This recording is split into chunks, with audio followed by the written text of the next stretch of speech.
E é hora da entrevista do dia com Denise Campos de Toledo.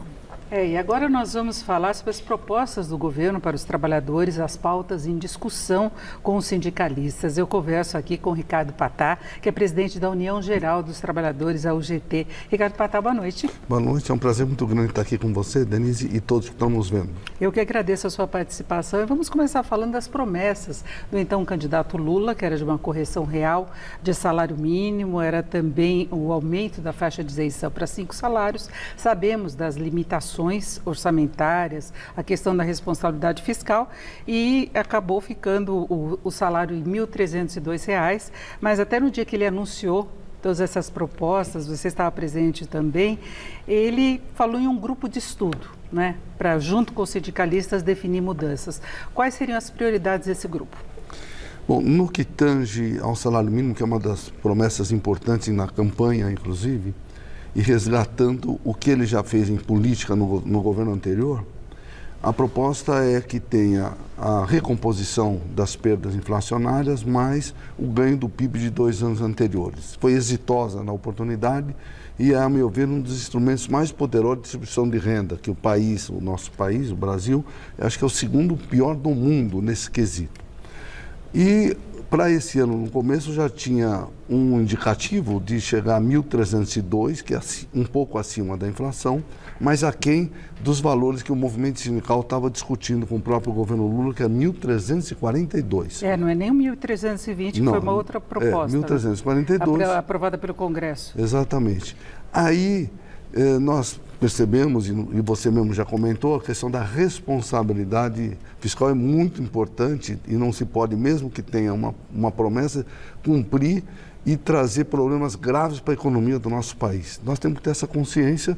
O fundamental, ele criou um grupo de trabalho que em 45 dias deverá apresentar, inclusive está o Ministério da Economia, o movimento sindical, propostas e sugestões. Na minha impressão, no 1º de maio, que é um dia emblemático para os trabalhadores, ele deverá anunciar 1.320, quer dizer, não é nem 1.302, nem 1.342.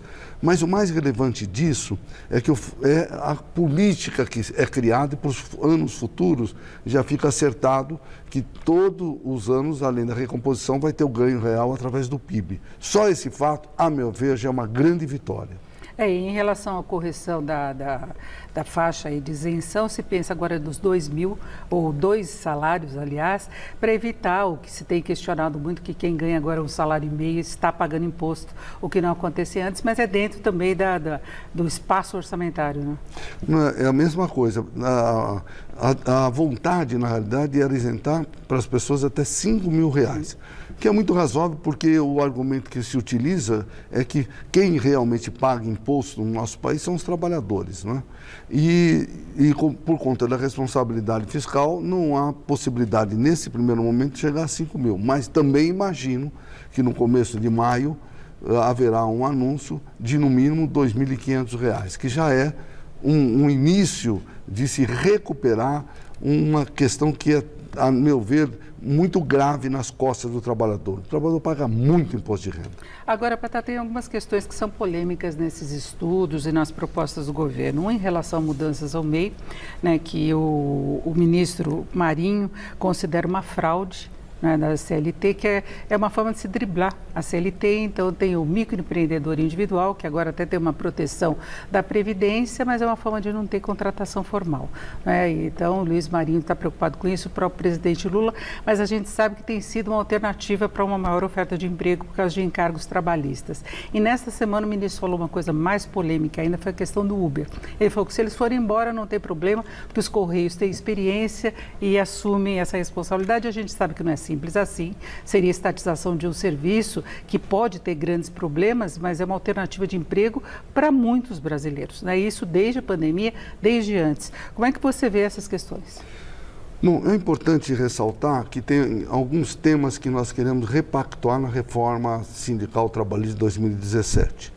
A volta das homologações, a volta da ultratividade e o fim do comum acordo pela emenda 45, a questão do regramento para o trabalho intermitente e a questão do regramento para o trabalho em aplicativos. A questão colocada dos aplicativos é uma questão mundial, não é nacional, não é? Nós temos uma representação importante dos motoboys em São Paulo e dos trabalhadores em Uber também no Brasil.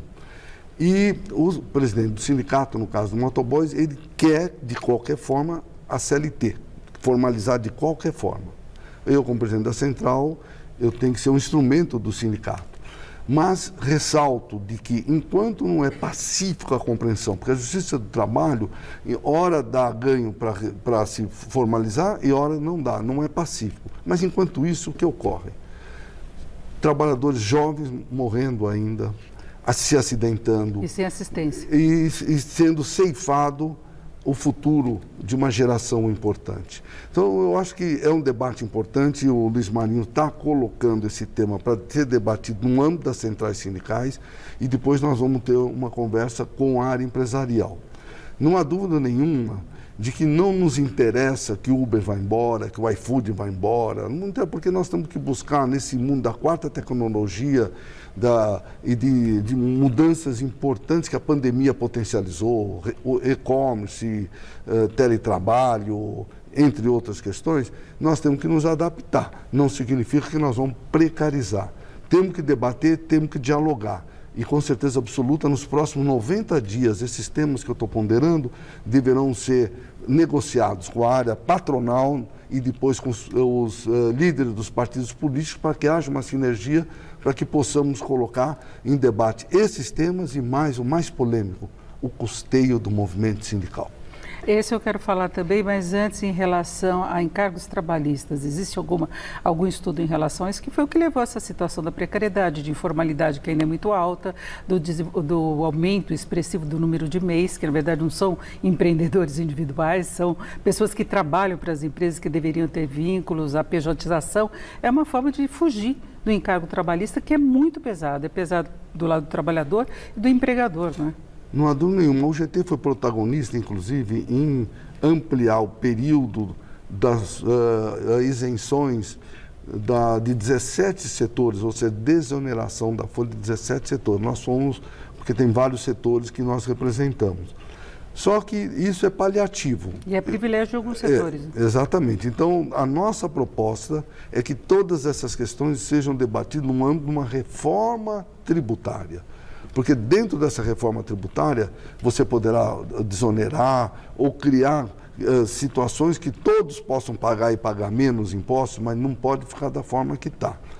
E essa questão colocada, saiu recentemente uma reportagem que houve um aumento do emprego no Brasil. Só que na mesma matéria saiu que a massa salarial diminuiu. Então, o significado, na realidade, desse aumento é que tem trabalho precário, trabalhos realmente com baixíssima remuneração. Então, esses debates são fundamentais, importantes, não são no âmbito do Ministério do Trabalho. Acho que isso é no âmbito do governo federal, com vários ministérios e principalmente o Ministério da Economia. E quanto ao financiamento sindical, quando a gente fala nisso, todo mundo começa já a reclamar da possibilidade de volta do imposto sindical, que o fim foi muito comemorado por trabalhadores e também empresários, que a gente vai lembrar que as empresas também têm imposto, também têm sindicatos representativos, né? Talvez esse seja um dos temas mais polêmicos. Na campanha, inclusive, eu estive em várias reuniões com o presidente Lula e a área empresarial, eu sempre até antecipava, o movimento sindical não quer acabar com a reforma de 2017 e não quer a volta do imposto sindical. Mas nós queremos repactuar alguns temas, eu já antecipei 4 ou 5 temas, e que tem que ter, como no mundo todo tem, uma estrutura que seja de custeio, que dê tranquilidade para que os sindicatos possam fazer e desenvolver seu trabalho, principalmente num país continental como o nosso e com tantas adversidades. A ideia é, na realidade, que uma assembleia, a mesma assembleia que pode até abaixar salário dos trabalhadores, ela poderá, a assembleia legítima, transparente, que tenha uma quantidade mínima de trabalhadores, pode ser virtual, pode ser itinerante, presencial, conforme a categoria presencial é quase impossível. E nessa assembleia, os trabalhadores vão decidir e definir se querem contribuir para o sindicato e quanto querem. O trabalhador que tem que ter esse poder de decisão. Não pode ficar vetado, porque hoje é expressamente proibido numa Assembleia decidir se deve ou não deve contribuir com o sindicato. É proibido. Então nós queremos que o trabalhador tenha essa capacidade de decidir e definir. Quero contribuir. O sindicato é um sindicato que trabalha, então eu quero dar 1% ao mês com limite, dessa forma, dessa maneira. O sindicato não faz nada para nós, eu não vou contribuir. Quem tem que decidir é o trabalhador. O sindicato tem que mostrar serviço, inclusive o Lula falou disso no encontro, que tem que estar lá na fábrica, na empresa, no banco e mostrar que está perto do trabalhador e o representando. Agora nós temos apenas 1 minuto, mas você está atuando também em relação a Americanas. Esse caso aí que pode levar muitas demissões. Quais as propostas, negociações? Olha, essa é uma preocupação muito grande, são 45 mil trabalhadores em 1.800 lojas no Brasil. Todos nós ficamos surpresos com um rombo de 20 bilhões que se tornou 43 bilhões. Tivemos hoje, inclusive, uma reunião com o ministro Marinho e com o Ministério Público, iniciando o processo de dialogar com a empresa. Nós não queremos quebrar a empresa. Então, todo lugar que eu vou, falo para os consumidores, continue consumindo, porque a empresa tem que estar em pé, porque o pior seria a empresa quebrar. Então, nós vamos estar debatendo e discutindo a reestruturação da empresa. Então, o movimento sindical estará presente para que a gente possa desenhar o que é melhor e estar consciente de que certas questões de reestruturação significa fechar algumas lojas e demitir algumas pessoas. Não queremos que os trabalhadores percam absolutamente nada. Se forem demitidos, que recebam todos os seus haveres. É isso, eu agradeço muito a participação, a presença do Ricardo Patá, que é presidente da União Geral dos Trabalhadores, a UGT. Muito obrigada, Patá. Boa noite. Eu que agradeço, Denise. Boa noite. Com vocês.